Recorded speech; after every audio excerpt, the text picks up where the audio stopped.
Good evening, listeners, brave navigators of the enigmatic and the concealed. Have you ever felt the pull of the unanswered, the allure of the mysteries that shroud our existence? For more than a decade, a unique comic publisher has dared to dive into these mysteries, unafraid of the secrets they might uncover. This audacious entity is Paranoid American. Welcome to the mystifying universe of the Paranoid American podcast.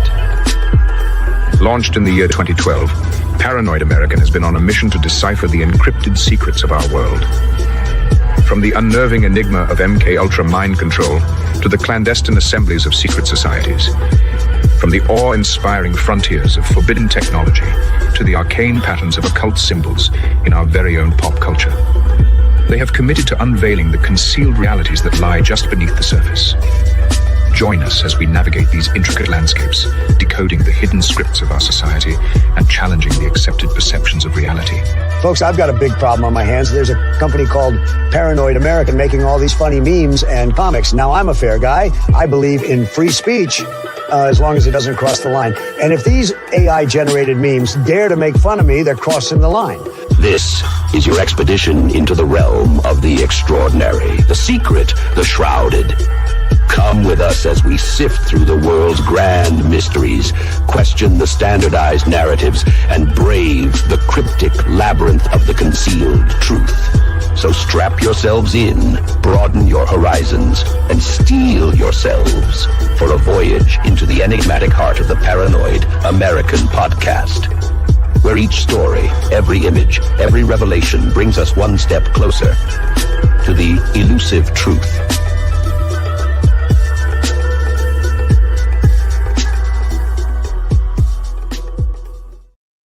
Yeah, what a doozy do we have for you today? And this is kind of a special edition. Oh, let's do that. Got to keep tradition, bro. Not only is this a special edition because it's alive, and usually I do all these shows pre-recorded, but I'm just hanging with one of my OG homies right now, Gabe, aka Slick Dissident.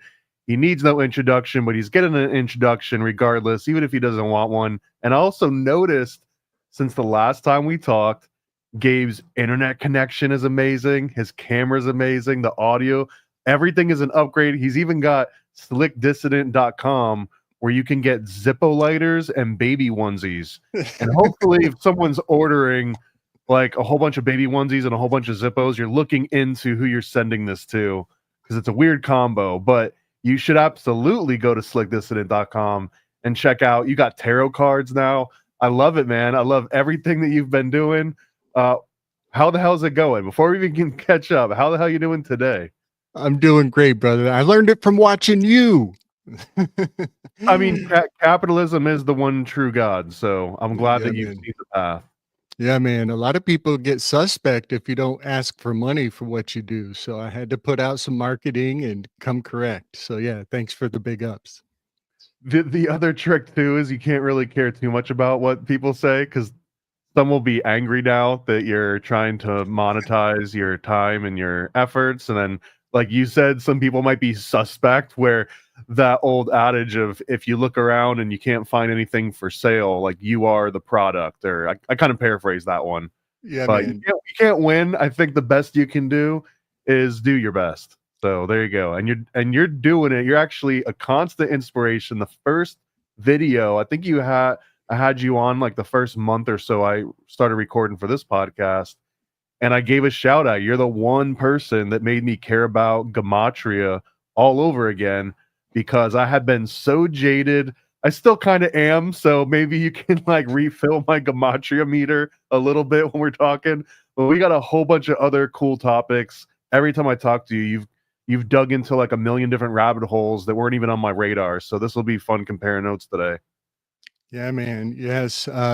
A lot of my demystifying over on the Interverse channel with Chance has actually brought my attention into the formulaic deconstruction of entertainment that I call entrainment. And a great system that I really love, I don't know where that book is at right now, is the Enneagram. I have come to realize that the Enneagram is a perfect map of the vices and the virtues of the human experience. And Chance just mentioned it on his most recent episode that he was looking into the recommended art craft of how to uh, make catchy titles for your videos. And in the description, the golden rule for making catchy titles is to utilize the 7 deadly sins, which are wrath, pride, um, and then envy, and then jealousy. Then comes gluttony. Then comes lust, and the last one is indolence or sloth. And there are actually 2 sins that the church didn't tell anybody about because that was their main modus operandi. The 2 sins that they didn't include in the list of 7 are deceit and doubt or anxiety. And so that map of the Enneagram, the 9 personality types, which, by the way, I want to mention, I'm not necessarily on the Gurdjieffian Enneagram. I'm looking at Oscar Ichazo's Enneagram to be more specific. And so I've actually gotten books on how to rapidly write stories, rapid story writing for with the Enneagram system in mind. And ever since I got onto this, I realized that a great amount of the formulas that make entertainment, that I call entrainment, are dependent on the dynamic relationships of the Enneagram because to sell a story, it has to comport to our real emotive habits. And the Enneagram is a map of those habits. And so when Chance and I were doing the Loki series, I realized that not only are the Loki characters perfect correspondences to the Enneagram, but they're actually wearing their uniforms, their costumes are the Thoth deck tarot cards. And so when I put the Thoth deck tarot cards onto the Enneagram in correspondence to the personalities from Loki, I'm looking at Oscar Ichazo meets Aleister Crowley in our entrainment systems. So I had a Google. I don't know the difference. How do you know the difference between the Oscar Ucharo versus any other version of the Enneagram? Yes, Oscar Ichazo, I guess his works stand out. I don't recognize this, and it is a hot scramble out there, folks. Like when you look at Enneagram, you will see a million different hodgepodge relationships. But here, Do I have the right one pulled up right now? I don't recognize this. It doesn't look familiar at all. Shame on me. That's okay. I have mine right here. And something that I did that has really taken my lens to a new level is I took the Enneagram and I went through I found that it comports to the Odyssey. The Odyssey actually goes in reverse order around the Enneagram, and every stop that Odysseus is making on his trip is the land is articulating customs or traditions of the personality types. And so if anybody wants to, there's a guy out there, I think his name is Michael Goldstein or Michael Goldberg. I always get that flipped. And then another fella named Ken Webb. He's really edified me on how the classic epics are in training our expectations to comport to these vices and virtues. So then I did an experiment for myself and I went into Plato's Republic and I ran the Enneagram system into the seating chart of Plato's Symposium. And so the names around this, the knights of this round table are the characters from Plato's Republic. And so I have Alcibiades and Phaedrus all in their perfect seating order. And so, yeah, that's something I'm kind of low grade obsessed with. And by doing this, by putting the seating chart of Plato's Symposium, which was a pet project for Friedrich Nietzsche and a lot of great minds, a lot of great culture creators through history, by putting the seating order of the dudes in the symposium, Thomas, I found the 9 muses. The 9 muses are sitting over the shoulder of every dude in the symposium whispering in their ear. And in Can I get some of their numbers? Don't hold all 9 to yourself, bro. Come on. dude, they're free range. Ratio. They're free range. So yeah, the nine muses have really lit me up because they're 9 different forms of art, 9 different technologies, and one that you and I are doing right now is Polyhymnia. She's the muse of rhetoric and speech and eloquent hymns. She of many hymns. So yeah, I learned about the 9 muses. I think she likes you more than me. I'm just going to put that out there. And I have a theory, and I think you and I have touched on this briefly, that the AI wants to be the 10th muse. She wants to be the muse that eats all the other muses, and she doesn't care about copyright. She doesn't care about trademark. She's coming hard, y'all. What did Plato say about the AI muse? Oh man, that's a good question. I don't think he he kind of gave birth to her potential by transmitting the 9 muses in his in the symposium.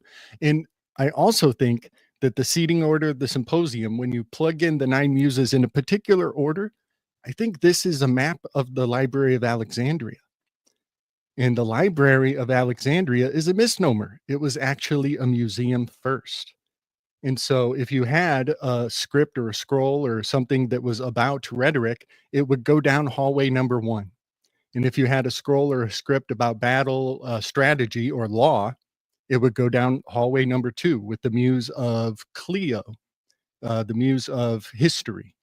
And so now we're talking memory palace, and I kind of like this, where you go into the room and there's like 9 different hallways you can go down, and each hallway has some badass muse that's kind of like guides you down the way, and you can remember where all the little doodads and the trinkets are kind of stored.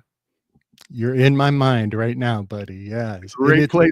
Hey, someone said in the comments the Jesuit-agram. Is this true? Is this just more Jesuit information? The enneagram? It is fascinatingly true.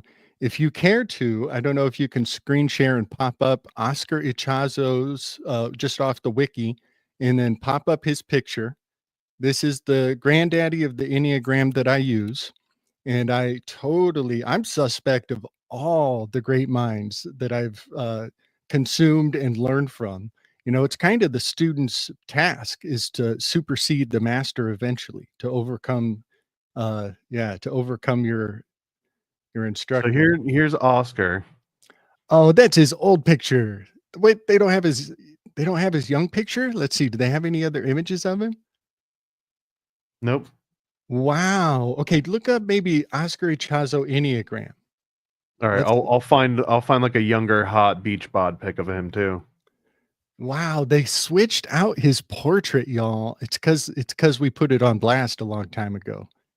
He's got we've got more options. If anyone is listening and not watching in the future, we're just looking at some old dude and different versions of the Enneagram. If you don't know what the Enneagram is, it's basically you take a circle and you draw a bunch of numbers on it. You go clockwise, and you basically start at the 1 o'clock position, and you just number all the way to 9, with 9 kind of ending up around the 12 o'clock position. And then you draw lines that connect all the different numbers to each other, but you always like skip a number. I don't know. Is there a better explanation on how to describe this without a visual, or is the visual pretty much mandatory? The visual is kind of mandatory. It is a very key image. Will you pick up that top left picture of him where he's younger with the yellow background? Yes. Okay. Now, everybody just kind of take a mental snapshot of this exact image here. And then, Homunculus, will you pull up the picture of the granddaddy of the Jesuits himself, Ignatius Loyola? Okay. Can you pull up Ignatius Loyola? Remember the face you're looking at. And now look at that. Look at that. He is looking like, and I think he's trying to look exactly like the granddaddy of the Jesuits. The lighting the resemblance is pretty uncanny, especially if you look at this Scipiatone version of him, right? Yes. I think he's going out of his way to hail to the granddaddy of the Jesuits. And I just want to mention to everybody a lot of people think of Italy when they think of the Jesuits, and I just want to keep your eyes dialed on Spain. Ignatius Loyola started his mission in Spain, not necessarily Italy. I think that's an important aspect of history that we don't, that we don't blur the lines, because Ignatius Loyola was Spanish. And a sympathizer to the Alumbrados, if not an outright member, although the history gets a little bit murky on this, especially when it has to do with the founder of the Jesuit order, right? And one of the things that I'm by no means an expert, I've only had to look into this when I've required to for other research, but Ignatius Loyola himself didn't seem like a hardliner on anything. He was very much, for his time, open-minded to the point where he could have been considered a heretic by the Catholic Church, despite being the head of this Jesuit order. So in 2025, when someone's like, that's Jesuit, whatever, it almost feels on par to just saying that's Roman Catholic, that's Vatican, that's whatever, because now all those things have molded into one. But when Loyola was at his peak doing his Loyola stuff, it seems like he was almost Illuminati of the Roman Catholic Church in a way. Like he was thinking way different than them. Yes, that's such a great way to frame it. I kind of see Ignatius Loyola as almost like the sanitation glove that the church would use to integrate the narrative of science so that it never fully disproves the Bible. And there's kind of, that concept of the Lord of the gaps, where every time science explains something that like dinosaurs or fossils, then there's this gap between what the Bible told us and what science is coming on to. And so I think Ignatius Loyola and the Jesuits at large are kind of managing that differential. The God of the gaps is a fascinating concept, and I think Ignatius Loyola was managing that differential between scientific advancement and don't disprove the Bible, don't take it too far. And it is fascinating how fiat lux is a perfect overlay to the Big Bang. Science and the Bible. Hey, careful! Don't start getting all Copernican here. Yeah, I don't want to be labeled a heretic. Yeah, man, it's fascinating how much science really does. Seems to have been stewarded to not disprove the Bible too much at once. So I think that's what he's been in charge of. Hey, usually we do plugs up front. Someone's asking, do you have your own podcast? Tell people where they can listen to you on the regular. Right on. Yeah. Slick Dissident on YouTube is my main jam, but I do get around. You can find a lot of my work over on the Interverse with Chance Garton. If you come to my YouTube and go over to my shared links, there's a whole slew of my works on other channels. I think I titled that Slick's Go Live Vanting. Orbital Go Live Vanting is the name of my works on other channels. And last night, Homunculus, if you get time, check out over on, thank you. Yeah. Yep. There we go. Yeah. This is a lot of my works on other channels. And last night, that's a nipple. Yeah, buddy. Yeah. Last night, Zaralath and I went in hard on the Nosferatu film.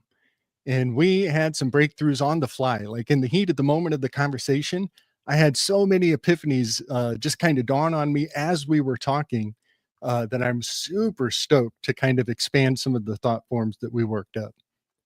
So yeah, that's my YouTube channel. That's the main place to find me. And do not expect the titles to make sense until you get to the end of the video. Yeah, if you're expecting it to make sense, then that's on you. That's not on Gabe. So leave him out of that with your preconceived notions. And what the reason too that I called this particular episode Ancient Thought Machines is that, to me, that's what an enneagram is. It's kind of what AI is starting to be, is not the ancient part, but it's becoming a thought machine in a way. And I've kind of linked it, in my mind at least, to enneagrams. And also I've been reading a book with Juan, shout out Juan, for the Occult Book Club. I'm not going to drop the name of it because you're going to have to tune in and listen to it. But it gets into Bruno, and it gets into this guy, Lull, and something called a Lullian wheel, which was a brand new concept to me. And he didn't necessarily invent it. He just tweaked it and made his version of it very popular. But the general premise was a predecessor to any kind of structured scientific thought. So, I mean, you can go about things and say, I'm using a scientific method, which is fairly specific now, but it was not so well defined throughout history. It's kind of a modern interpretation of this. So one of the versions of these are called these Lullian wheels, and I'll pull one up in a second when we're going back and forth. But essentially, my understanding of a Lullian wheel or a memory wheel or a thought machine is that you kind of create a whole bunch of concentric circles. So if you were to go and make it out of craft paper, right, you'd cut out a little circle, and then you would cut another one out that's a little bit smaller, and maybe a third one that's even smaller than that. So they're all layered on top of each other, and almost look at it like a Zodiac or an enneagram, where you dissect this circle into a whole bunch of different sections, and then you just label each one. And in the abbreviated versions, you'll see it just lettered A all the way to Z, and then sometimes double A up to however many spokes are in these circles.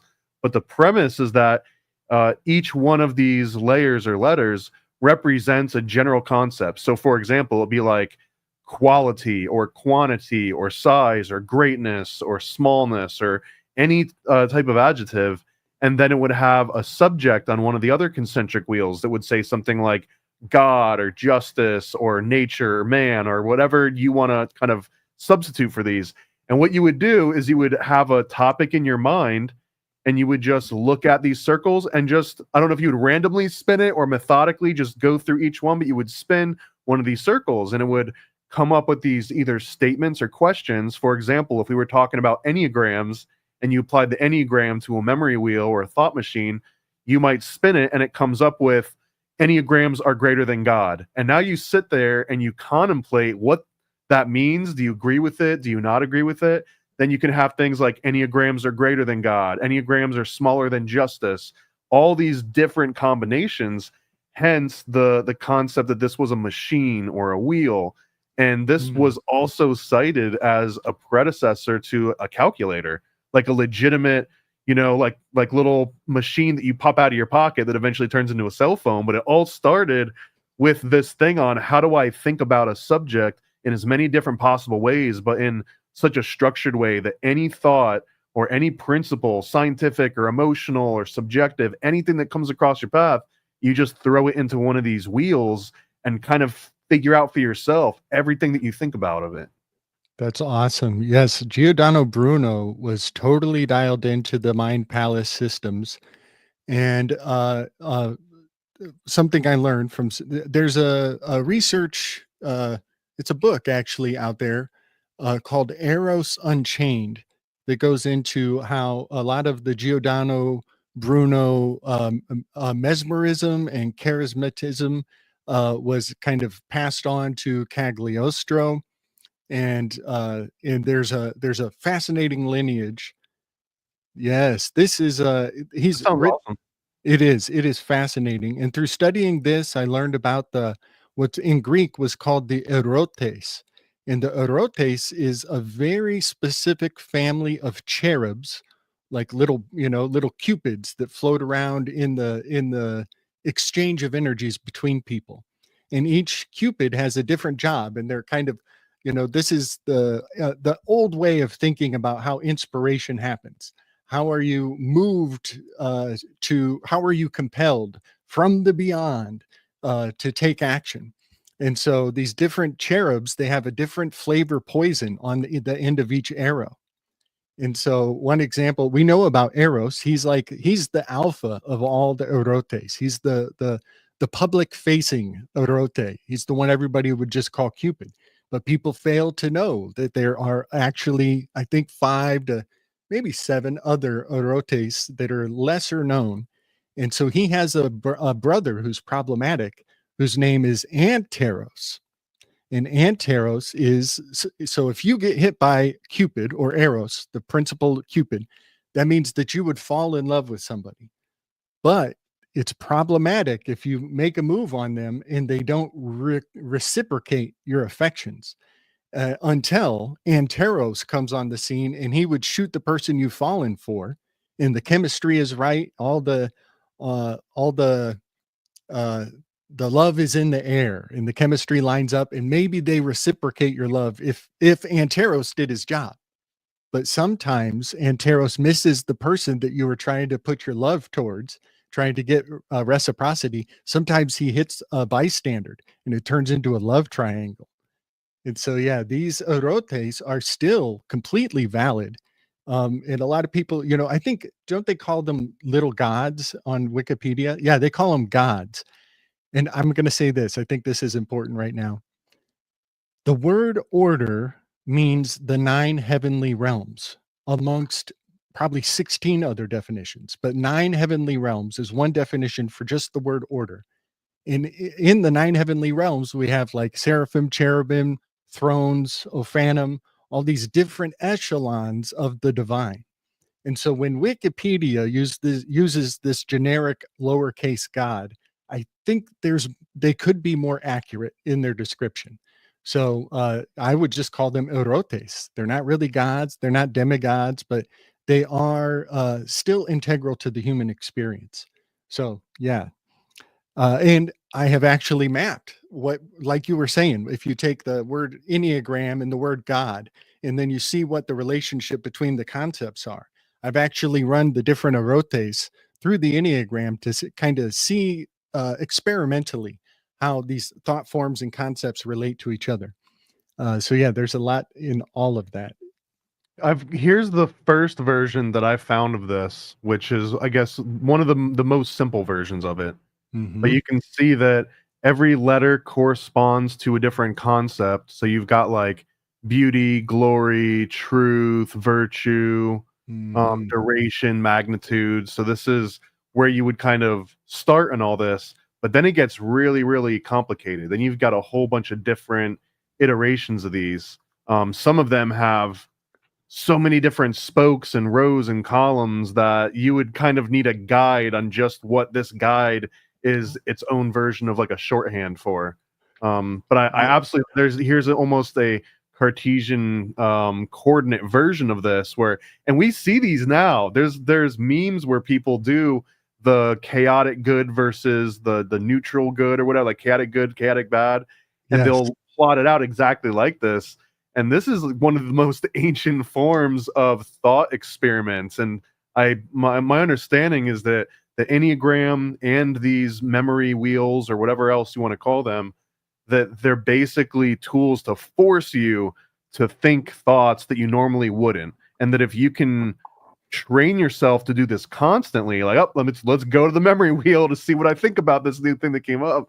If you can train yourself to do that often enough, then you start to kind of do this automatically. And I believe that this is part of why they also call them memory wheels, because it's twofold. Once you do this enough that it starts happening automatically in your mind, you've kind of memorized the wheel itself. But the other thing is that once you can take a concept and run it through this wheel over and over again, you start remembering how you felt about this topic. And over time, you'll kind of fall into certain categories until new evidence comes along that forces you to change your conclusions. But this is a way to get solid footing on any topic that you care about, or to even identify those gaps. You're talking about like things that fill in the gaps. Well, these are meant to let you know where your gaps are and how to fill those in. So I find this to be incredibly fascinating. I'll probably have to have these on sale at some point in our respective stores. Buy your Enneagram memory wheel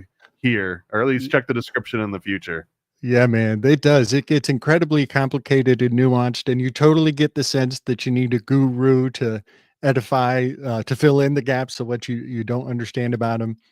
I am of the impression, Giordano Bruno was brilliant beyond words. We'll probably never know the full story, but I think that one of the secrets to his techne was, I think he was actually using the alphabet. I think he was using alphabetical order, and the word order, there's that word again.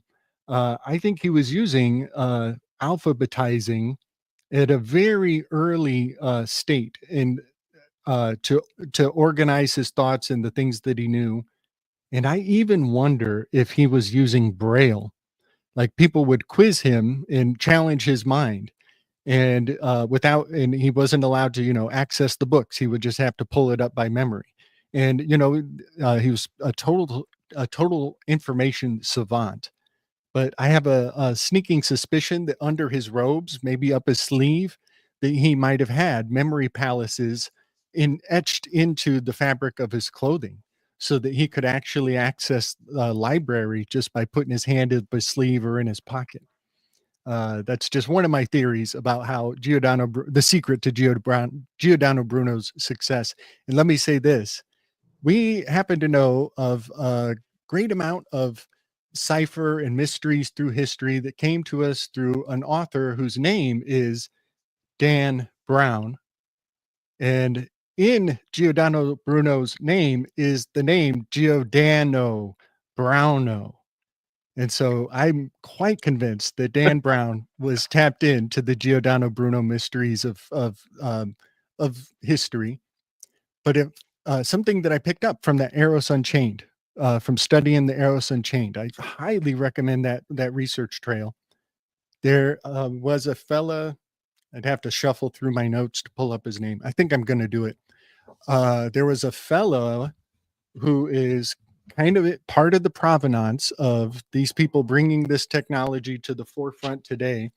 And he went in to Chicago University, and he did a presentation on, it's in another notebook. I got to get my Giordano Bruno cheat sheet here. He did a presentation in Chicago University. He goes to the bathroom and got murdered in the bathroom because he was kind of giving up the secrets to these mental palaces, these mental temples. And that story of that fella dying at Chicago University, it's the framework for the Da Vinci Code that Dan Brown did. And so if you take the real life structure of the mystery of that Eros Unchained you just had, and you overlap it onto Giordano Bruno's success story that he sensationalized, I think we're looking at where the rubber meets the road between fiction and reality. He was killed over what at Chicago University? He was basically giving up the provenance of propaganda that we talk about, the connection from Netflix today goes to Bernays, that goes to Cagliostro, that goes to Dan Brown, and it's all through navigating and manipulating people's desires. Those erotes, all of the word erotes is basically the word desires. And so he was doing a presentation, bringing all of this to light, and they killed him in the bathroom right after he gave a very significant speech at Chicago University. And I'm going to throw another name on this things to suss out. Leo Strauss. Leo Strauss was decoding a lot of Machiavelli's work at Chicago University. And so there is a great amount of lost mysteries around Chicago University that were probably sensationalized and packaged up into cinema, because if you saw it in the movie theater, then it's clearly fiction. You can remain suspended in your disbelief if it rhymes with something you saw in the movies. And I'm always fascinated at how these movies are just hyperbolizing things that are actually legitimate, real, and very worth our time to figure out. Let me see if I can find his name. And sometimes people confuse that, myself included, because I don't even know which ones are which, but a difference between revelation of the method or just people in Hollywood are not as creative as they pretend to be. And when something crazy happens in the real world, or they find some story that hasn't been exploited yet, they just kind of pluck it and they're like, I'll take that. This is mine now. I created this story, when really it's just a retelling of something that is stranger than fiction. So that was been my whole premise on everything that I do, is that truth is usually stranger than fiction. And the craziest story you can come up with, the weirdest H.P. Lovecraft, Plato's Atlantis kind of story, is got to be based on something real somewhere. Yes, that really lights my fire when I find out that things that they're putting in the most dismissive packaging that people can consume, like popcorn, I'm realizing there's something really nutritious that is based in reality, and that is so fun. That's so Well, fun.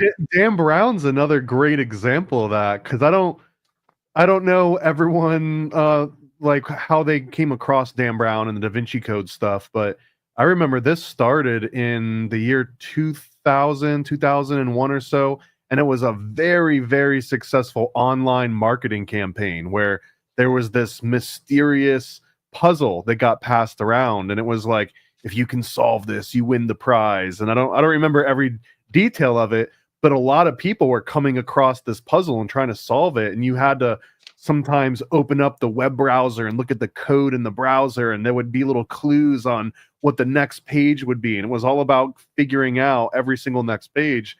And the end of it was the release of the Da Vinci Code. Like, it was just a book. It was just a regular old product launch that was done so well that it created its own conspiracy and its own mystery, and it almost felt like, well, if the book can make me that interested before I even know what it's about, it has got to be a great book. Yeah, And man. I don't know, have you read the Da Vinci Code or Yeah. Angels and Demons or any? What do you think about them? The books themselves, aside from the content that they talk about. It totally lit my fire at a young age. It kind of prepared my mind to perceive how much information can be hidden in plain sight.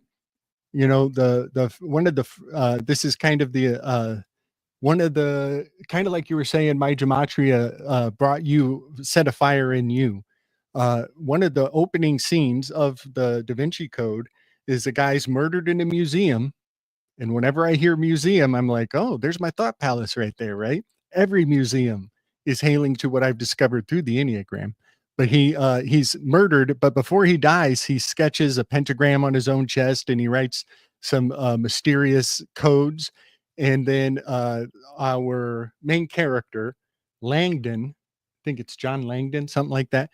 He comes and deciphers what was written on the guy's chest. And this is great, Homunculus. The word Venus, Venus, is a cipher in itself. And so this is a Pythagorean initiation to know that V is the 22nd letter in the alphabet, E is the 5th letter, and 225, that is the orbital period of Venus to turn around the NUS. You turn around the NUS in 225 days. That's VENUS is the sun backwards. So you're turning around the sun. 225 days is the orbital period of Venus. And that's Is that in Da Vinci Code? Does it mention that? That's in Da Vinci Code. And what I did is I went and I wrote like Uranus, and I started doing the gematria of Uranus because it's got an NUS on the end, right? And I didn't find anything yet. It doesn't work with all the planets, but Venus has a very synchromystically supercharged name, and it always has. And guess what year we're in? What year is it? 225, y'all. You drop the zeros. They're negligible. So right now we are in the year of VENUS. And guess what? Just a couple nights ago, Thomas, Venus has gone into retrograde. All the planets were direct for about 3 days. And just a couple of nights ago, Venus has gone in. She's doing a moonwalk. She's walking backwards. Just like we proceed through the ages, right? On a, like the macro scale. Yes. And that's my understanding too, is that the retrograde movements, and I just got to be upfront. I hate how I sound like a basic bitch, talking about her star sign when this stuff comes up. But it is fascinating that you've got the micro scale and the macro scale, and both of those revolve around traveling backwards through the zodiac. So every, what is it, like 2150 years or something, where the sun slowly goes backwards to the zodiac, is the same thing that these like retrogrades occur. So both like the smallest scale and the grandest scale, and then everything else in between, you're going the normal clockwise rotation through the zodiac. But it does seem that the retrogrades, there's a joke, it's like, oh, my cell phone's not working, Mercury in retrograde, or whatever, the email didn't go through. but it does seem that out of all the like Zodiac related formulas that people bring up, retrogrades feel like they would be the most important, or at least the most symbolic to me, is what's going backwards, because it's got to be mirroring something that's happening on a macro scale versus everything else in between. Yeah, man. Yep. Actually today in her retrograde, she's conjunct, she's lining up with Mercury. Mercury and Venus are overlapping. And that's very significant, you know.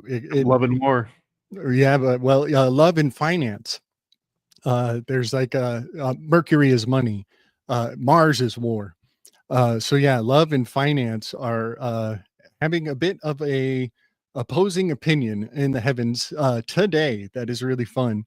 And another thing I've done, just to kind of toot my horn from the Slick Dissident adventures, I've taken the Zodiac and mapped it onto the United States. And I've also done the same thing on the global map, but I focus on the United States map.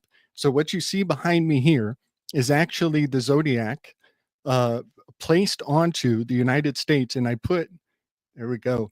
I put the placenta of the United States is at the conjunction of the Mississippi River, where it branches pretty much at the foot of Illinois, right here with Kentucky. Kentucky in Portuguese is Caindo Aqui. Caindo Aqui is pretty much telling you that the Fool card belongs in the center of the wheel. And so what they're talking about in Fort Knox is pointing directly at ground zero of my map. And then I have put the Zodiac in its correspondences to the states. And then sure enough, Thomas, so many of the mascots from sports games, so many of the slogans and the state flags and the mottos of the different states around the North America, they are reinforcing this scaffolding. I call it the skyfolding. This is the skyfolding of the psychic space that we associate with.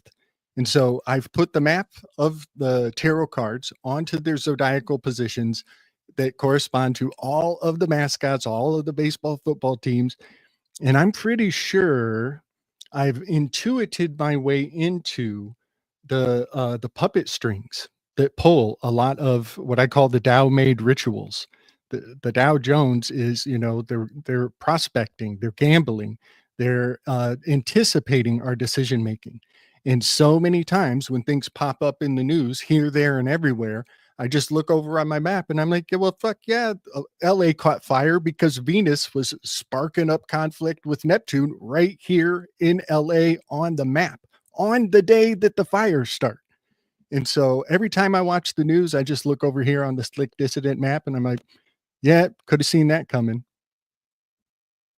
I mean, we need to get a campaign started to get Slick as the weatherman, the astrological weatherman on one of these major news. So they're like, first they go to the news with Brian or whatever, and now let's go to the current retrograde forecast with Gabe.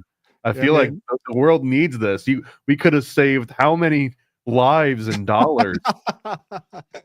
You're gonna need Slick Dissident to know which way the wind blows, y'all. Just they gotta join the Patreon. If you want to save your house and save your family's life, you have to join the Slick Dissident Patreon and get that early update. The only way that you're going to be able. And there's a good question in here, long one, but essentially, do retrograde movements make sense on a heliocentric Earth? Let me answer first, and then you can correct me.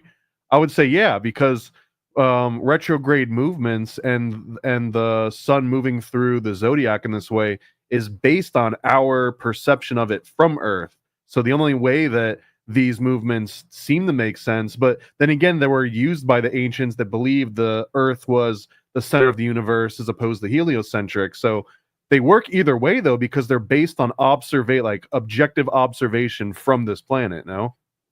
Yes, these are two, they're not opposing and they're not dichotomous, but they are two very significant frames that you place your mind into in order to engage what I do. And I don't like labels. I don't like being put in a corner. I'm ready to change my mind and be wrong now and for the rest of my life. Nobody put puts Gabe into a corner. That's right. But if you had to try to grasp the way I use the systems, I kind of describe it as a hylozoistic, geocentric, Tycho Brahe perspective. And if you study Tycho Brahe, he's essentially geocentric.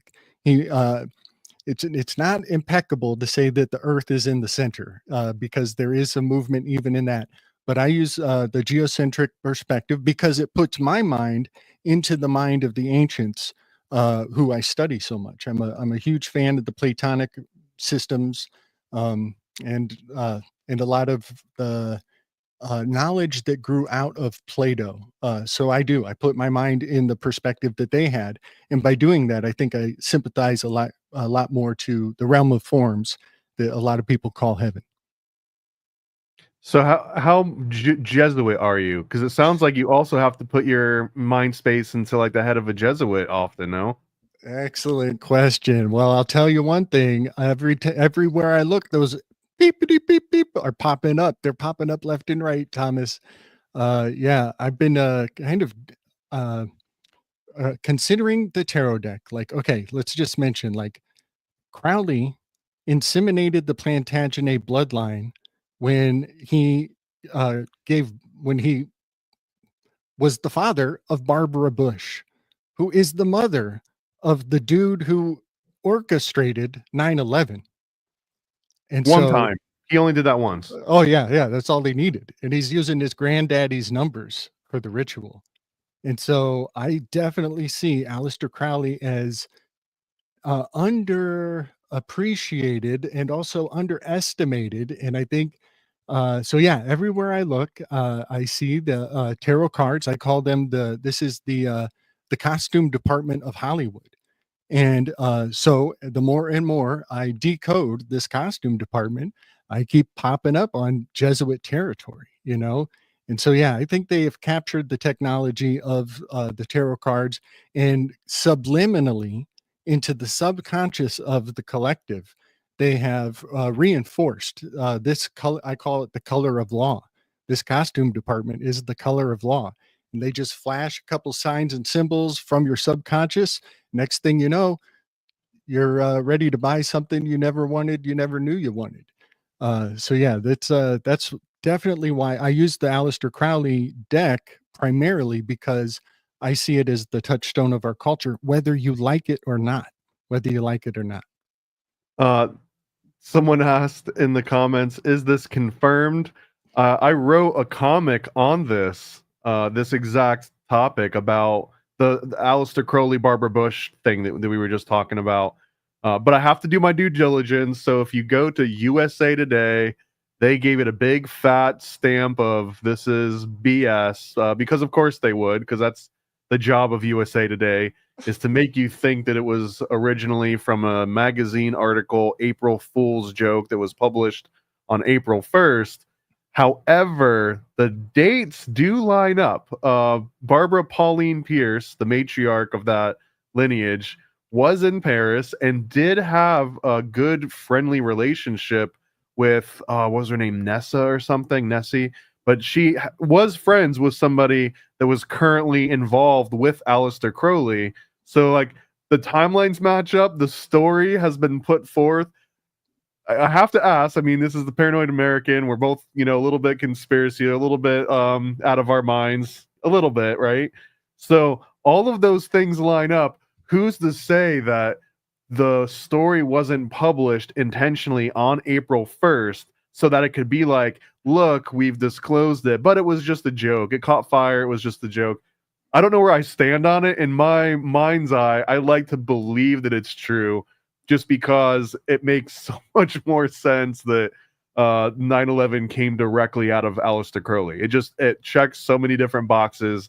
I don't care if it's true or not. I also believe in dinosaurs. So potato. Yeah, man.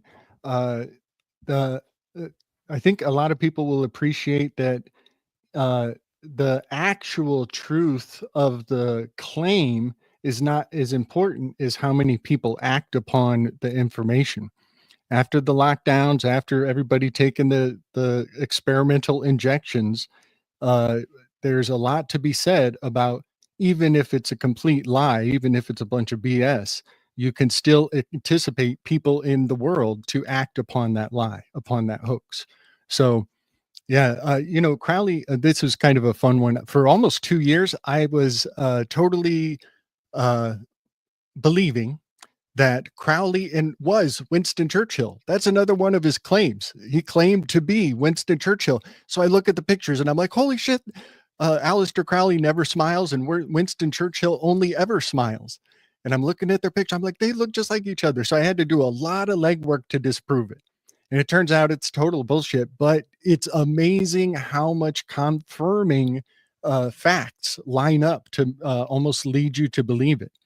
Well, And so, also, this is an interesting rabbit hole to put in, like, pack this in your memory wheel and smoke it kind of thing, right?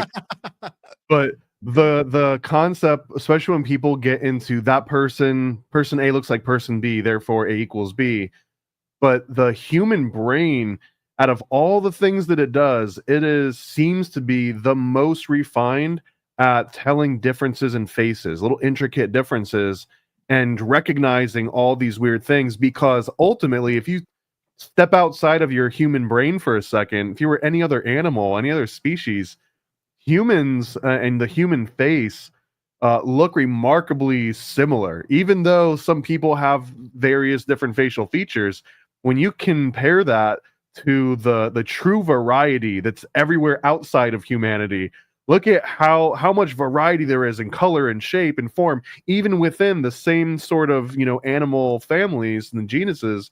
When it comes to humans, from every different version of it, we really are very much similar. Like, if alien came here, they would be the most racist aliens. They'd be like, you guys all look the same. Like, literally, you all look the same. They'd have to analyze us based on, like, heat signature. That would probably be more useful to them than looking at our facial features. So whenever two people look kind of similar, I at least like to remind myself that all people kind of look very similar.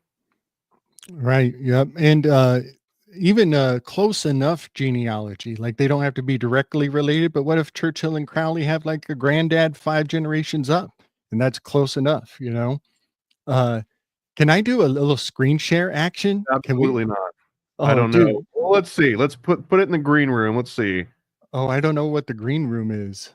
Well, you just add it, and then I can determine whether it passes the muster or not. Oh man. Okay, I don't know how to add it. But we also you just go and click on present at the bottom, and then pick whole screen usually, and then make sure you just pick the right screen. We don't want to have an event like the last time that this happened. Let's see. I'm Yeah, still so recovering from that. you say do the whole screen? Yeah, that's usually the easiest one. Okay. And just last night, I highly recommend Zaralath Immortal's channel. We did a really fun run through on Nosferatu. And have you seen Nosferatu, Tom? I haven't yet. No, I wait a good 10 years to watch movies. Well, this one it developed at a most fascinating time as Venus was going into retrograde, and we were talking about how Nosferatu is essentially, like we were talking about. Dan Brown has repackaged the life from that professor in Chicago University, and they just sensationalize it and serve it up. The Nosferatu seems to be a repackaging of the biography of Friedrich Nietzsche, Salome, his unrequited love interest. That is the name of one of the Erotes, is requited or unrequited love. And then Anne Freud and Sigmund Freud, and then Carl Jung is in the mix. It's all the patriarchs of psychology. And they took their biography and turned it into a vampire movie. And now there's a plague of psychological issues being launched onto the masses. And there's a plague ship that arrives with the vampire. And when the plague ship hits the dock, all these rats go running through the city, and everybody's tripping because ideas are the most contagious thing there is. They spread like a plague. And so, yeah, we kind of dug into that, and I was doing correspondences to these characters. And let me see. I just want to share this one. Here we go. Okay. Are you able to see that yet? Yep, yeah, we can see it. Says Anthony Stephen. Whoa, okay. Let's be careful here. We are streaming live. So I basically, if you come to the Slick Dissident channel, I've taken all of the Muppets and undressed the Muppets, and the costumes that they are wearing are all tarot cards. They are all tarot cards. They have been all along. And when I was presenting this to my buddy Chris Miner, big love to Chris, Chris was like taking my theory and running with it. And he looked at Rizzo the Rat and he's like, Rizzo the Rat is Fauci. And I was blown away that my theory set him up to see the correspondence. And so it was impressive when he made the statement. But then I went afterwards and I started researching Rizzo the Rat. And it turns out he's got a New Jersey accent. His voice is scratchy, just like Fauci's voice is scratchy. And have you heard the theory, Thomas, that Fauci is a descendant of Mother Teresa? I've heard it, and I think this one is also based on if you do an A and B picture next to each other, then it's if you just put Mother Teresa's outfit on Fauci, it's the same person. And yes, and also look at their biography. Look at the telos of their purpose in life. You know, they are highly harmonic to one another in terms of their biographies. Well, yeah, I mean, I don't want to say too much about the great Godfather Fauci. Blessed be his name. We have nothing but great sentiments and goodwill towards the almighty Fauci. But Mother Teresa, we can talk some smack about her. And this was, I don't want to take too much of it from the Penn and Teller had a show called Bullshit a while ago. Like, man, it was like 20 years ago now.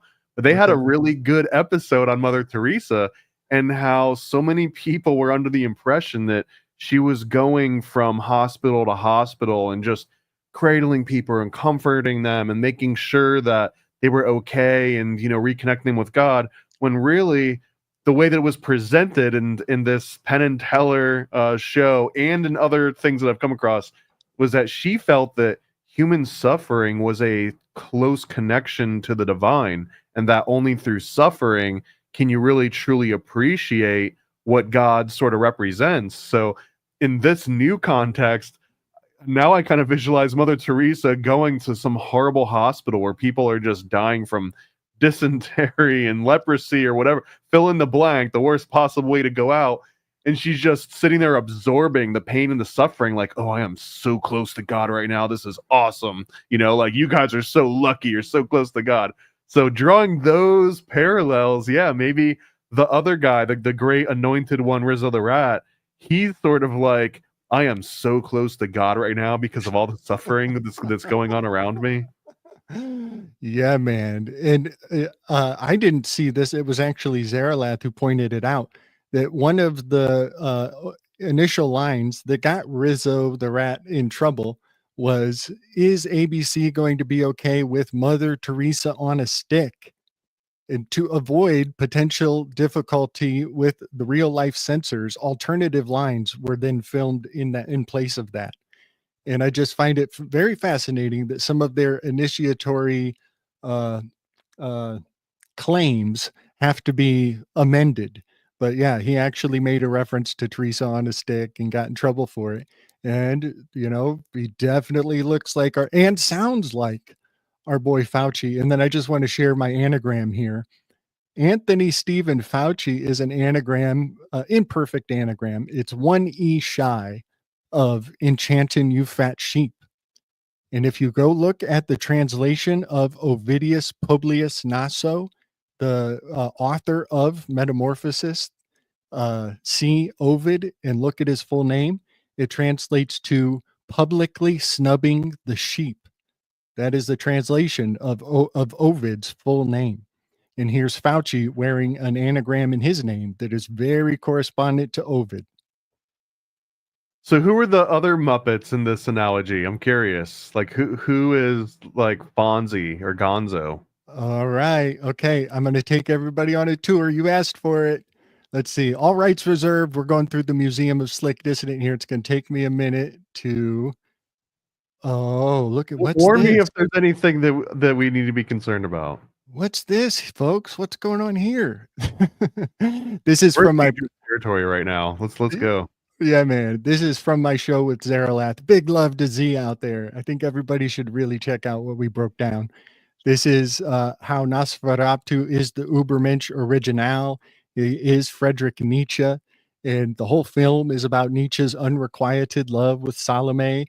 And sure enough, Nosferatu is taking place in Romania, where Ovid was cast out. Ovid was exiled to Romania. And he's the godfather of metamorphosis and humans turning into wolves, humans turning into different animals and changing shape. And sure enough, where does our boy Andrew Tate come from? He's been locked away in Romania. And just this week, Thomas, he did an unsolicited return to the United States, and he landed in Florida. On the day that Venus went retrograde, he comes back to the United States in Florida. He'll let anyone in this state, seriously. Yeah, man. Yeah, man. So he's a number 8 personality type. He's obsessed with numbers. Here we have Count Dracula, obsessed with numbers. Yeah, there's a lot of fascinating correspondence. But how did they kill Nosferatu at the end of the film? He stays out past his curfew. He stays where he shouldn't be for too long.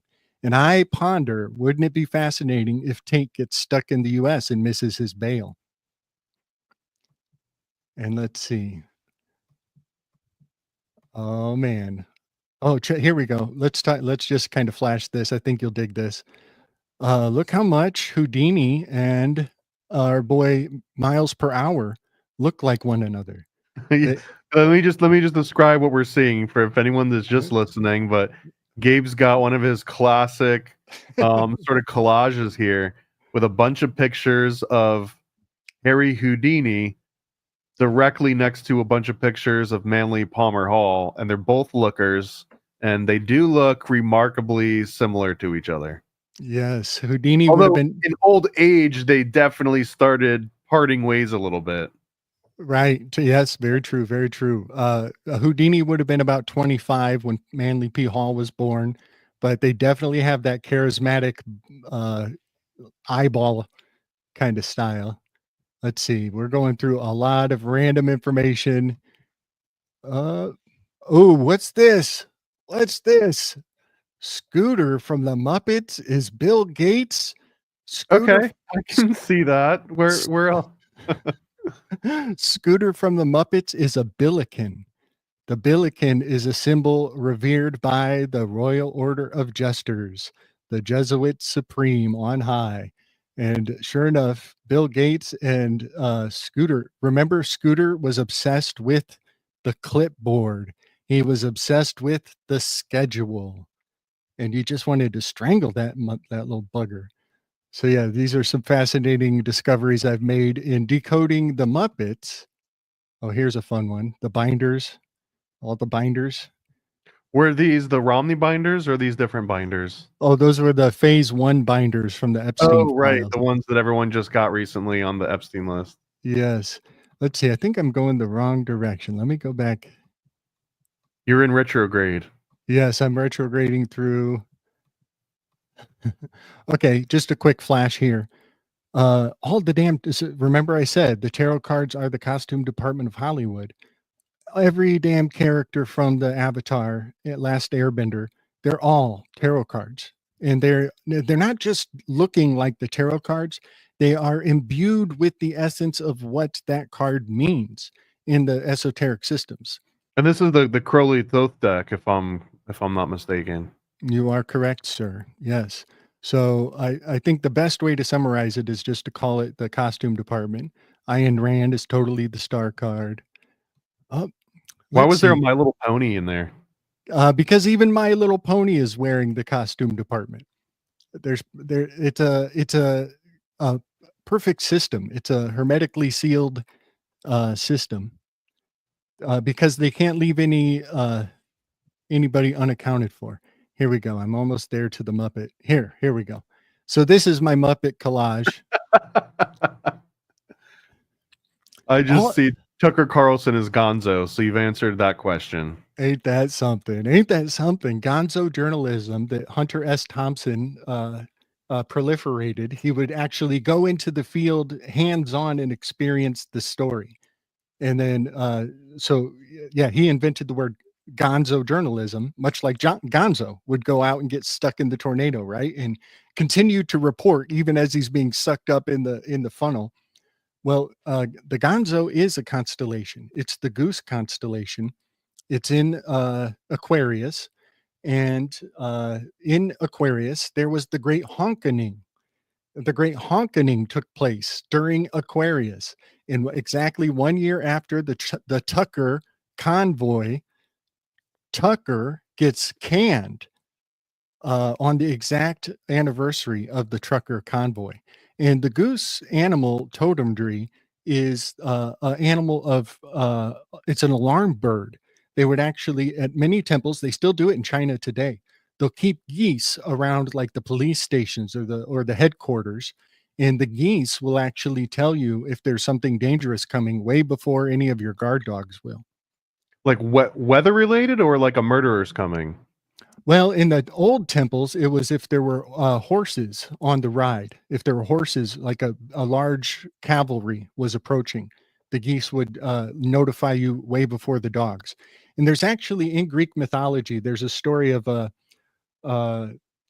group of dudes were kind of held up in their fortress. And there was the sieging force outside of their fortress.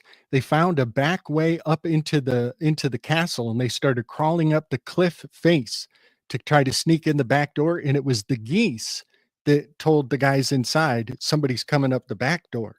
And after that, they actually made a holiday out of it, and they sacrificed their dogs on that holiday because the dogs didn't do their job to secure the building. So yeah, geese are intrinsically alarm birds, and Tucker Carlson is totally rocking that mantle in a fascinating way. But you know about the keck frog. We all know about the keck frog, right? Well, we do, but go ahead and explain it for anyone that's not aware of the keck frog. Yeah, the keck frog is an old. A lot of people will tell you it's an Egyptian deity. I'm not into Egyptology. I think Egyptology is a huge dead end curveball. It just doesn't resonate with my blood. I don't even believe in Egypt. Right, totally. I think this is Egypt, y'all.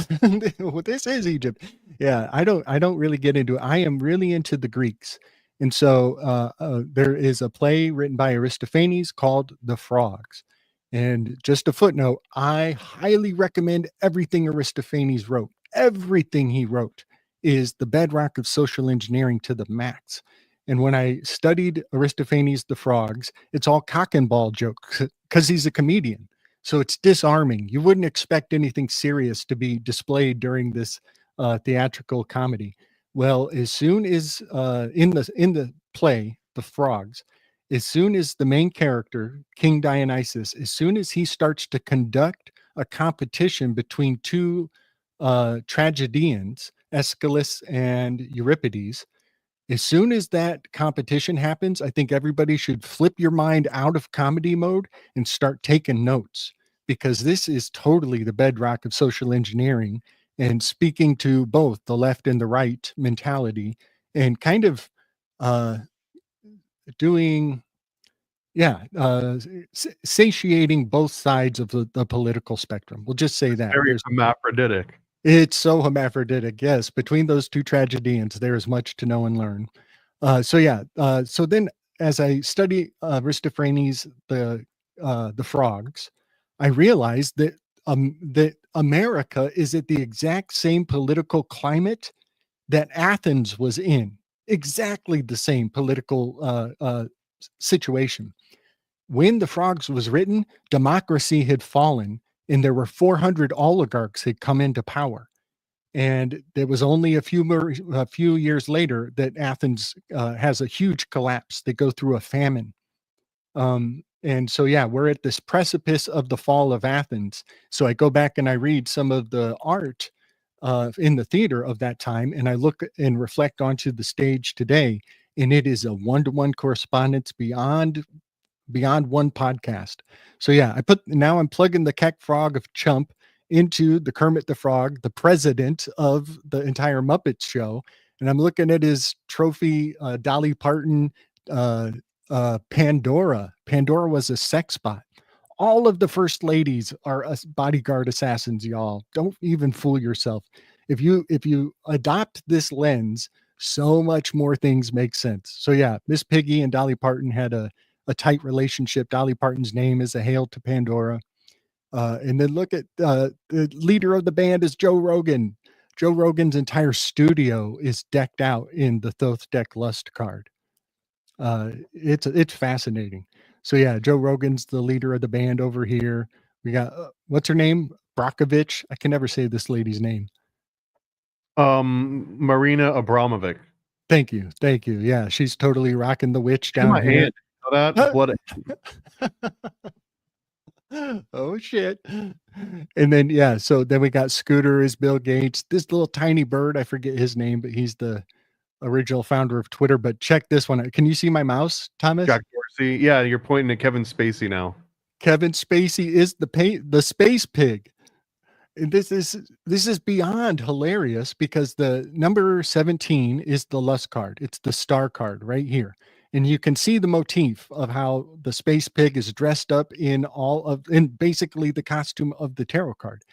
But this card is number 17 on the enneagram.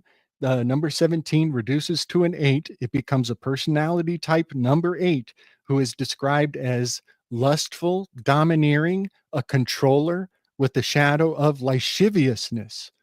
You couldn't summarize Spacey any better than the quintessential number 8 personality type. I wanted to, because you were mentioning the Keck stuff. Have you seen the Apprentice movie? No, not the movie. It's called The Apprentice, and it's about young guy acting like he basically is a biography of Donald Trump. But there's this one scene in particular that absolutely blew my mind, and it's he goes to see Roy Cohn, and the whole premise of the movie, The Apprentice, is that Donald Trump was just an apprentice of Roy Cohn. And even though Donald Trump is the protagonist of the movie, they really established that Roy Cohn, without him, there would be no Donald Trump. And when Donald Trump goes to Roy Cohn's apartment for the very first time in this movie, his apartment, bro, is decked out in little frog knickknacks and frog memorabilia. And he goes into this room, like a guest room, and the entire dresser is absolutely like there's not a free spot on this dresser that's not filled with weird little frog tchotchkes and frog snow globes and frog cups and doodads. And he goes and he picks one of these up, and Roy Cohn's assistant like runs in and he's like, put that down, like don't touch that. It was almost like a shrine to the frog. And I just thought, man, that moment in that movie was describing a like transference of energy. Like this was the spirit of Keck being transferred from Roy Cohn to Donald Trump. And from that scene on in the movie, you see that Donald Trump starts to become his own person and actually starts to shed off this old skin of Roy Cohn that was the original holder of this kind of Keck magic. So I know this is going off on tangents, but you're the perfect person to go off on these tangents with. Yeah, buddy. Yeah, man. That is really something. So like we are initiated by watching Chump get initiated into the magic of the frog. And let's not fail to mention that there's some kind of magical DMT that comes off of certain frogs of a certain species. A bufo toad, yes. That's the one. Yes. So this image is how I started to build out the framework of, are the Muppets actually, the Muppets are targeting my generation. They're actually targeting what I would call the 5th generation. And so when I realized that Sam the Eagle is perfect correspondence to our boy RFK, RUFO King Coding Me is what I call him, RUFO King Coding Me. Our boy RFK, he's got the scratchy voice. He speaks the language of the birds. He sounds like a damn eagle with his voice. And he's an experienced falconer since he was 17.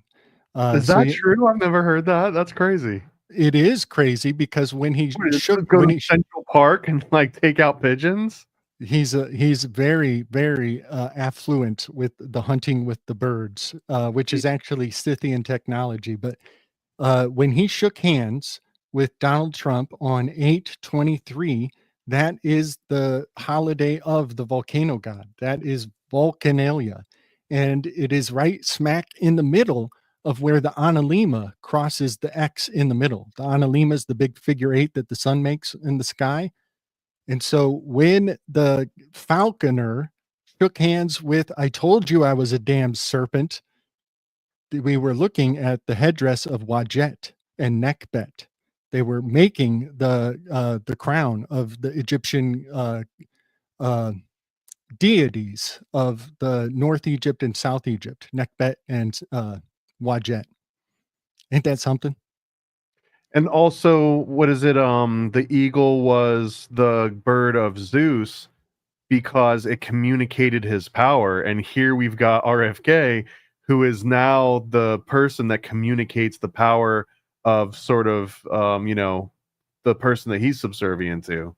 Yes, yes. And that is very important. I think all of these front-facing public facades that we call actors on the stage, they are backed up by think tanks of immense affluence in the mystic arts.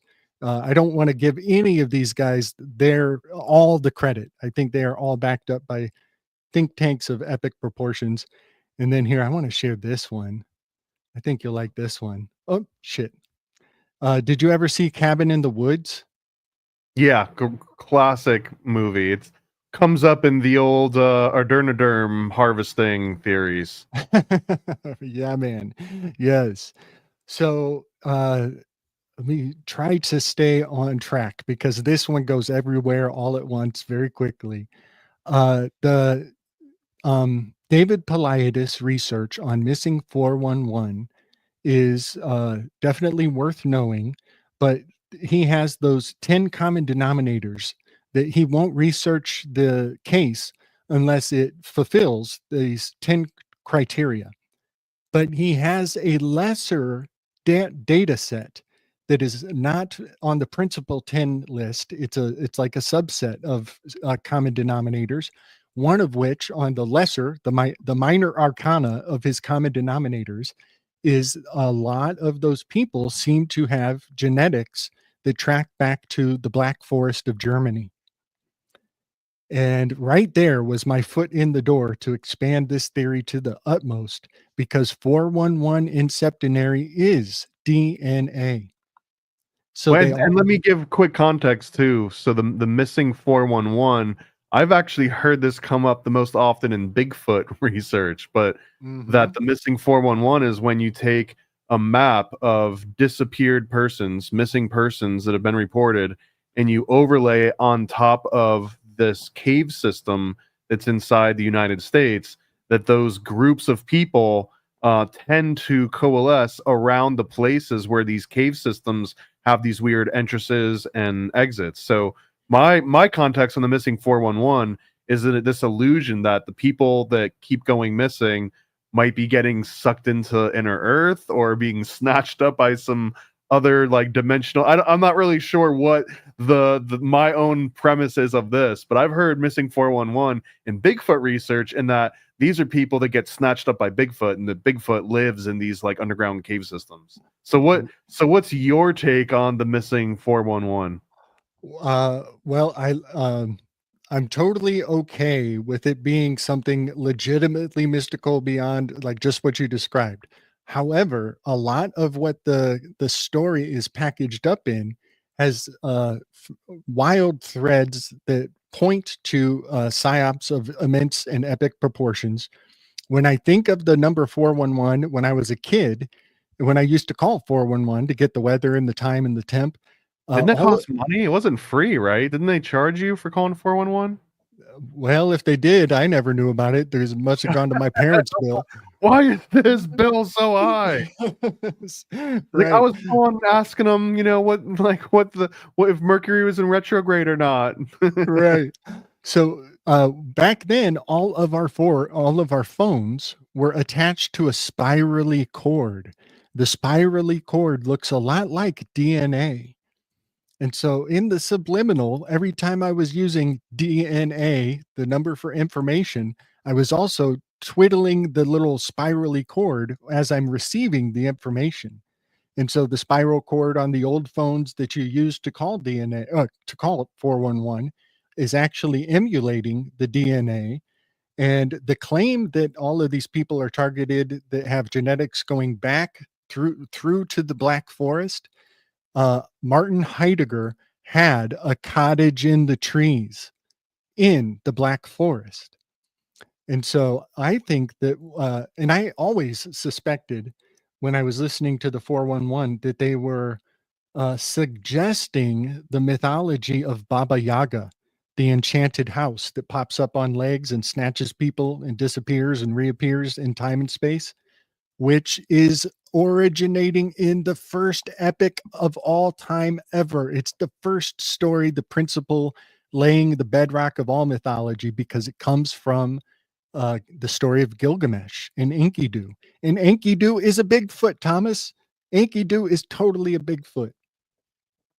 So I've been down this rabbit hole recently too, and Esau maybe also being the Bigfoot, the guy covered in the red fur that came in from the field and traded everything that he had for a bowl of soup. yes, there's so much consistency through all of these myths. So then I just as an experiment, I took the image from the theater, the cover art of the cabin in the woods, and I superimposed the David Pleiades constellation onto all of the windows of the cottage, and there are a lot of clicks into place.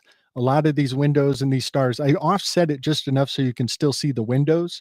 But if I adjust this just a couple degrees, if I tweak it just a little bit, all of these windows are actually lights that make the formation of the Pleiades constellation. So in your mind, is this the poster designers like we're going to bake in Pleiades, or is this just two things that are on the same wavelength and therefore they're corresponding to each other, despite them not directly connecting to each other, intentionally? Isn't that the question? Isn't that the question still? All this evidence, and I am of two minds.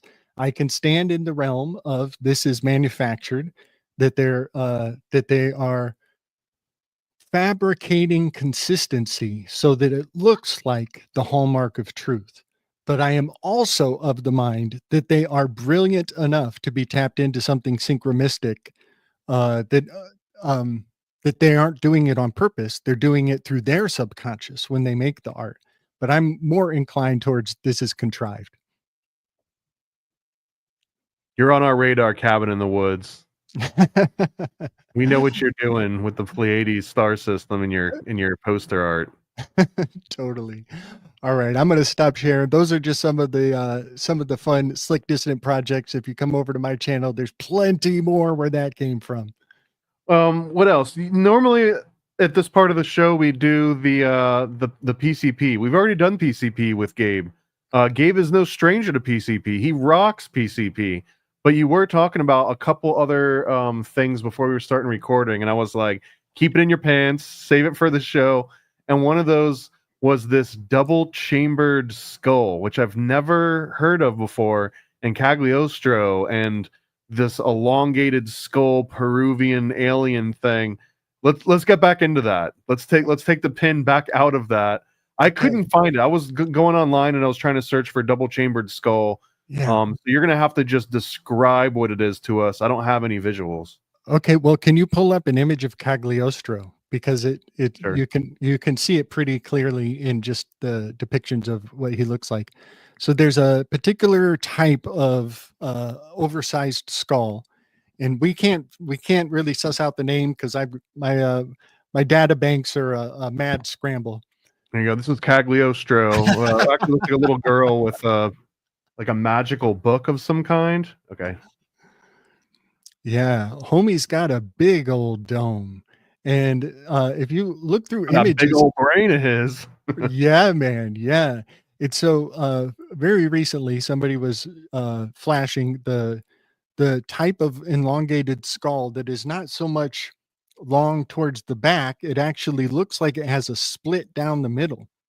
And immediately I was thinking about the images of Cagliostro. Can you pull up more pictures of him to see what he looks like? And his that almost doesn't really capture it. His head's at the I'm gonna wrong angle. unshare just because I saw so many anime girls when I searched for Cagliostro. I don't want to. I don't want to pull up the wrong search result. So Dude, here, they've totally flooded the zone. They totally flood the zone on some of the best information. It's only a matter of time before these threads are increasingly difficult to dig up. okay, I don't. All right, I don't see anything too offensive in here. So let's bring this back. So a lot of them There. are just sort of busts of Cagliostro. Yes, yes. There it is. Look at that. Look at that divot down the middle of his forehead. And look how far apart his eyes are. He almost looks like Sloth from the Goonies. Okay, I'm starting to see it a little bit. Yeah.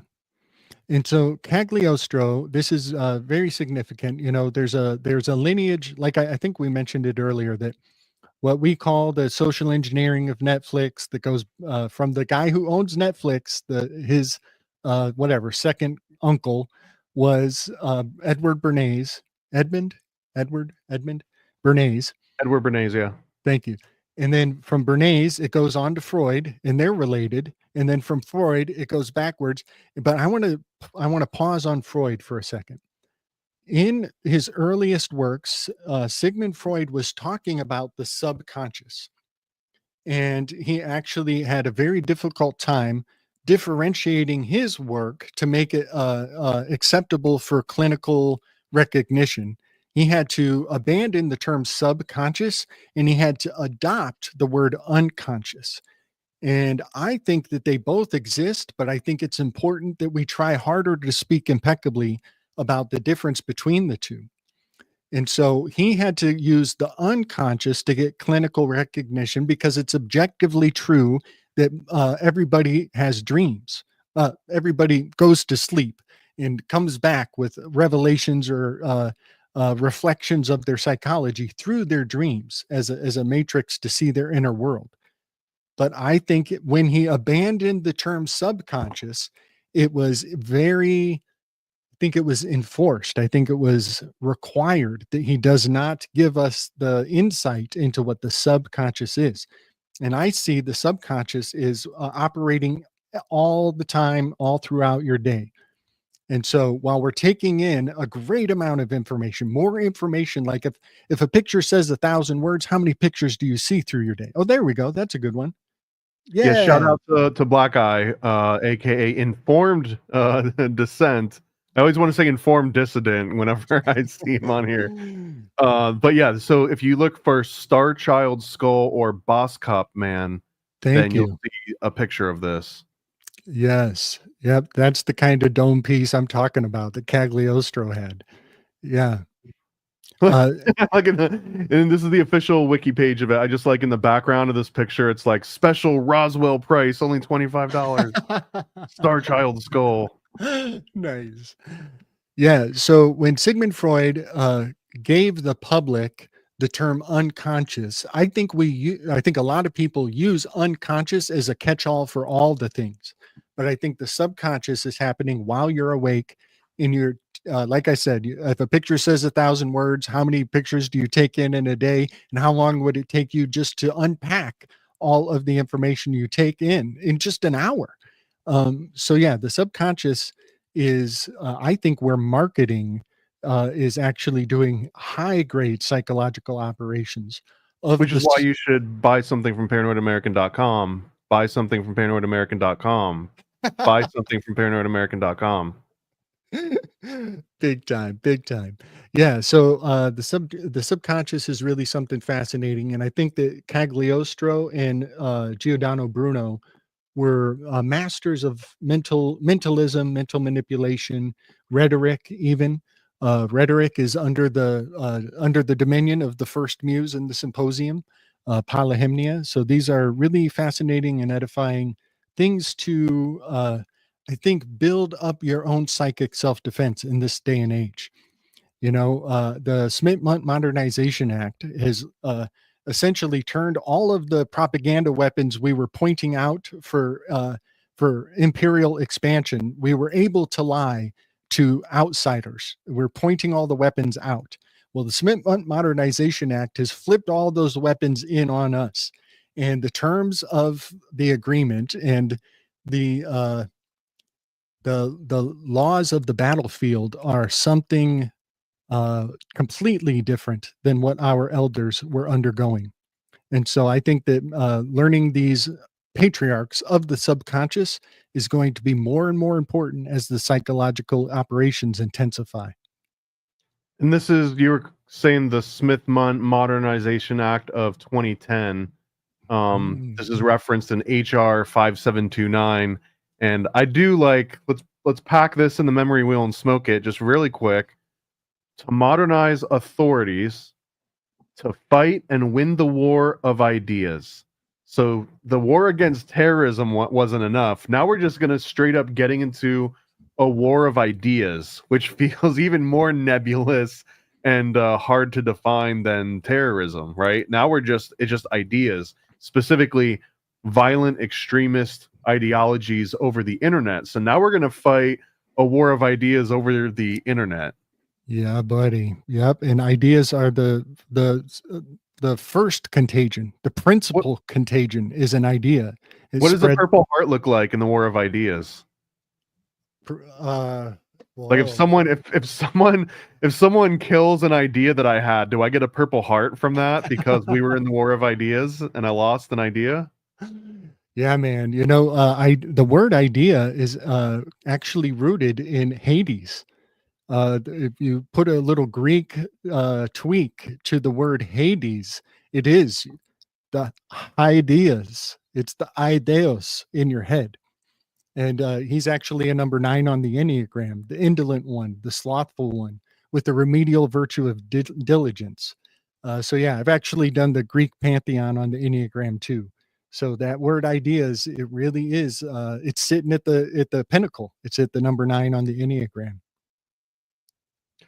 I'm gonna wrap this down just so we can save some for the next time, man. We gotta leave a little cream on top so that it still smells good the next time I open up the old Gabe, the jar of Gabe, right? So yeah, brother. Dude, it's always a pleasure to have you on here. I'm proud of you. I'm proud of you, Gabe.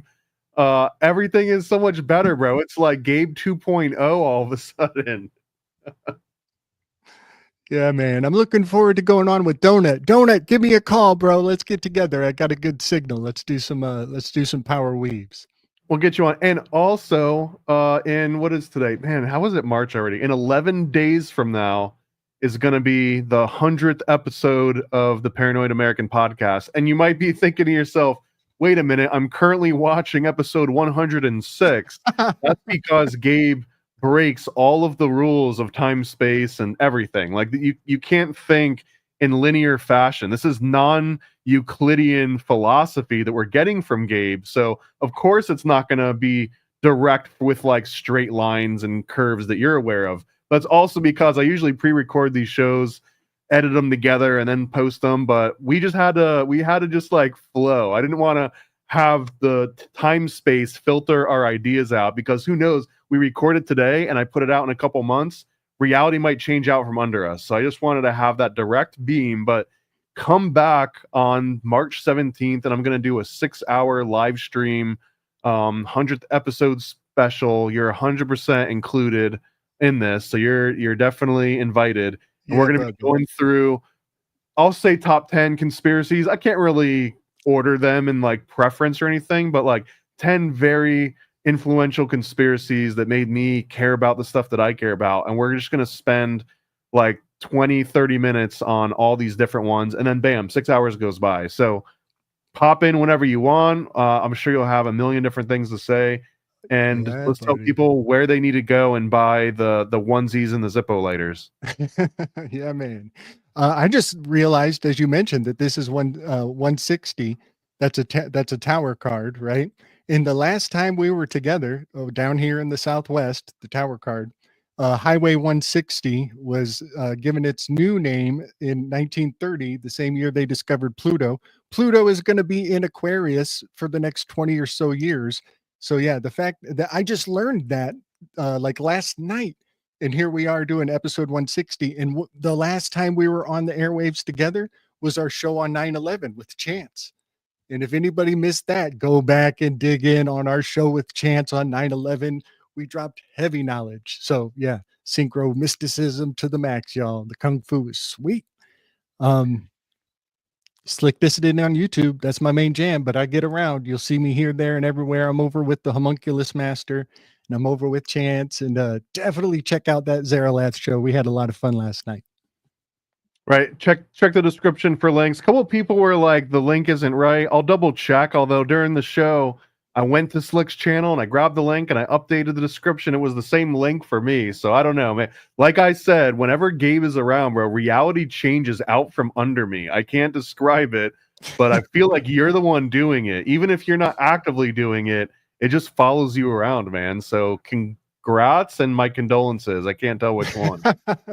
It's my anti-AI hat power. Okay. It's like Magneto. I still got to get you on and just talk about AI for a little bit, man, because, man, what a weird occult topic that is. That's a whole nother, is that the 10th muse? I like that theory that you threw out there. Yes, it is like the 10th muse. And if anybody goes and reads Aristophanes' The Clouds, in a time when civilization was collapsing and the weaker argument was becoming the stronger argument, contemplate the relationship of the main character with his father, how he goes to the school to learn how to talk his way out of debt. And then when he goes see his father to show him everything he learned, his father's like, okay, have you figured out how we're going to get out of debt? He's like, no, but I learned that you can't beat my ass anymore, old man. And he kicks his dad's ass. And this flipping of the generational power structure is integral to Aristophanes' The Clouds, that was the substructure of Oppenheimer. And it definitely is speaking to what this AI is empowering the youth with, so that they can get all high and mighty on themselves and look down on their parents. Someone was also asking, before we go here, about the comic book that you're in. And I mean, long story short, it's done. It's been done. It's like ready to come out, but I also feel like I partially need the blessing from the person that, helped create this comic, Danunaki Dan. But here's a couple previews, and specifically we'll show Gabe's cameo in this. The only way you're going to be able to get this, I might do a limited release, is when we launch the Chosen One issue 3, which will be announced sometime this year.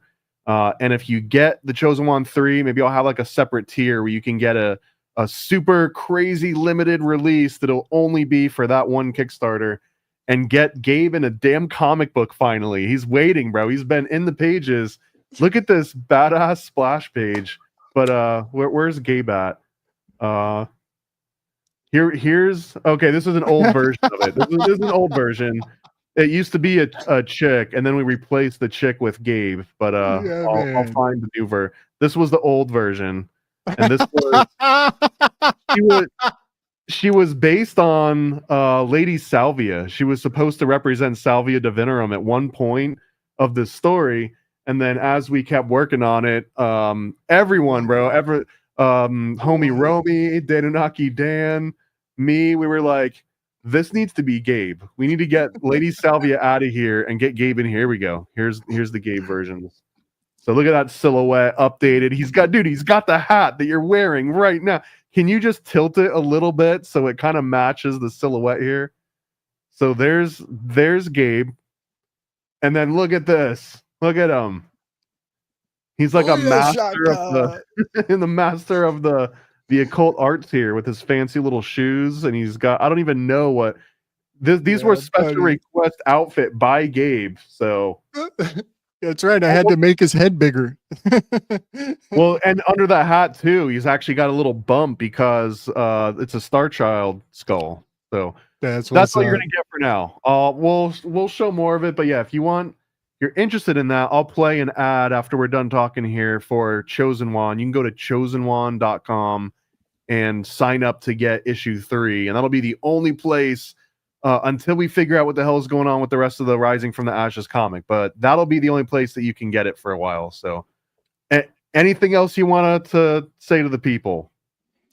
Yeah, keep your wits about you, y'all. The program, the pragma, the operations, they are tapping into some of our oldest associations, our oldest childhood desires, and the things of children are becoming very serious. And that's part of what I'm seeing when I look through the tarot cards onto the Muppets and the Avatar, all those things. So yeah, come on over to Slick Dissident for more discoveries as I expand these theories and these matrices. All right, Gabe, I love you, homie. Thanks for coming on again. We'll do this again really soon. Hope to see you in 11 days from now.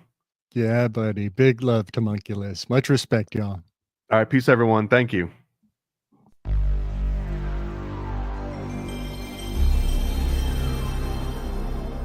This is F.Steve's Quest. Fly the lowly town express. Call him Jeffrey or just Jeff. This is F.Steve's Quest.